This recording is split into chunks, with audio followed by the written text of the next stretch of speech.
En la siguiente clase vamos a proveer una visión sistémica del contexto organizacional.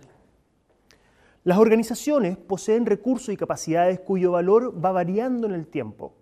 ¿Qué tipo de recursos posee una organización? En primer lugar, están las personas y sus habilidades. También existen tecnologías y recursos productivos.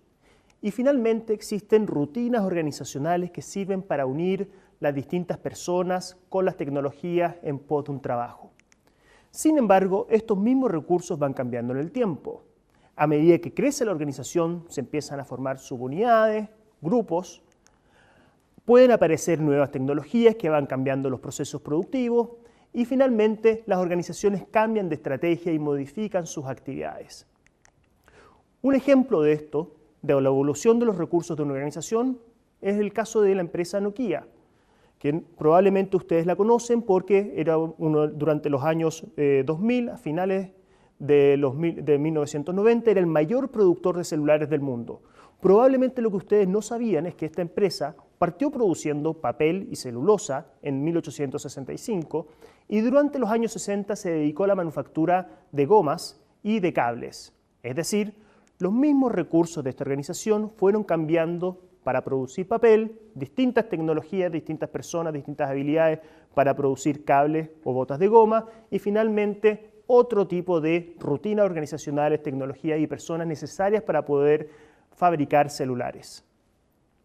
Las organizaciones también están insertas en mercados que son dinámicos y las mismas industrias van evolucionando. A nivel de mercado, hay cambios a nivel de las demandas de los clientes y de los proveedores, y también existe la entrada o salida de nuevos actores al mercado. A nivel de las industrias, estas nacen, crecen, maduran y finalmente algunas de ellas mueren. Y a medida que las industrias van madurando, el número de organizaciones también se va reduciendo. Por ejemplo, volviendo al caso de la empresa Nokia, durante los años 90, y probablemente ustedes si tenían un celular en esa época, pueden haber visto que existía una gran variedad de productos, distintos tipos de colores, distintos tipos de prestaciones, y de la misma forma existía un gran número de competidores en este mercado.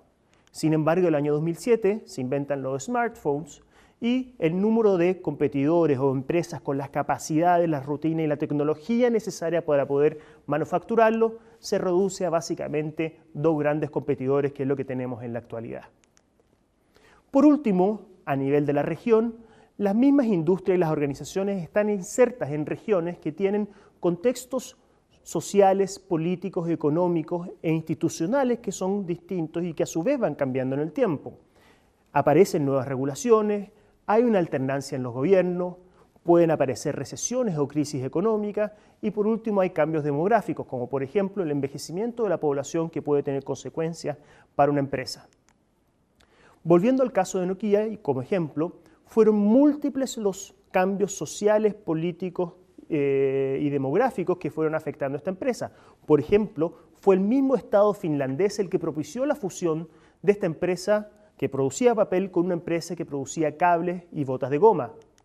Durante los años 70 fue la crisis del petróleo, que fue una crisis económica mundial, afectó el intercambio entre Finlandia y Rusia, que era el principal mercado de la empresa Nokia. Durante los años 80 fue la interconexión del sistema de tecnología a nivel de los países nórdicos lo que posibilitó la entrada de esta empresa a la tecnología celular. Y finalmente, a nivel de los años 2000, fueron los jóvenes y el aumento en el uso de las redes sociales lo que empezó a aumentar la demanda por Internet móvil y los teléfonos inteligentes.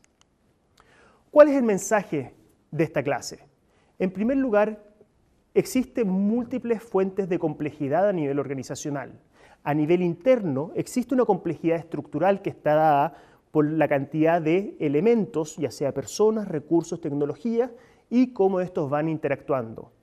A nivel de la dinámica externa, a nivel de la industria, existe también complejidad dinámica en función de las interacciones iterativas entre competidores, clientes y proveedores. Y por último, estas industrias están insertas en sus regiones que tienen una lógica de complejidad adicional, que es lo que se llama complejidad anidada, que es función de las interacciones de la industria y las organizaciones con sistemas institucionales que a su vez poseen una complejidad estructural y dinámica que son propias. ¿Cuál es el problema? Es que para nosotros es muy fácil equivocarnos, ya que no manejamos bien las relaciones que son complejas. Y quiero invitarlos a hacer el siguiente experimento para poder demostrar este punto. Lo que yo necesito que ahora tomen es una hoja de papel tal como esta y que la doblen por la mitad.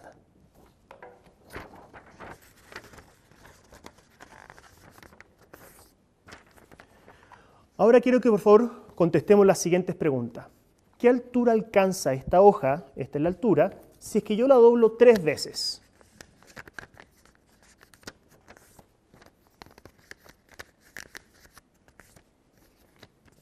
Probablemente ustedes ya saben, aproximadamente unos 8 milímetros, que es más o menos el tamaño del grosor de una uña.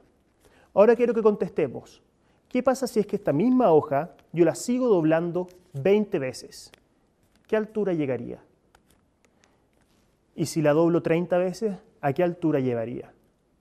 Bueno, la respuesta es que la doblamos 20 veces, llegaríamos a la altura de un edificio de 30 pisos, aproximadamente 100 metros.